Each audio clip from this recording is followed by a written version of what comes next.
All right, this one we are solving this system of equations. We can pick whatever method we want, but this one's set up really well for substitution because we already have x equals, right? So when that happens, I can basically see x is equivalent to 3 times y minus 22. And then I'm just going to put that in for x in the bottom of the equation because x is equal to that statement. So I'm going to do 2, and then I'm going to take out the x. Everything else is going to stay the same, 4y and 16. And then in its place, I'm just going to put, instead of x, I'm going to put 3y minus 22. Right, so we've substituted for x that whole expression.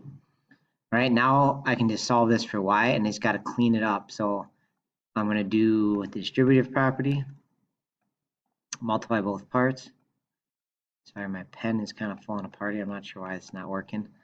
It's digital, so it should never run out of ink. I don't get that, but all right, so now I just got to keep cleaning up. So these are on the same side, so I can combine them to a 10y minus 44 equals 16. Add 44 to both sides, so we get 10y equals 60. And then divide by 10, y is 6. All right, so we're kind of halfway there. We still have to find the x variable. All right, and so to do that, I'm just going to plug it in. So my answer of 6 for y, I'm going to go back up here, and you can plug it in realistically anywhere, but this one that's solved for x already is going to be the easiest. So x is just going to be 3 times whatever we got for y minus 22. So x is going to be 18 minus 22 negative 4.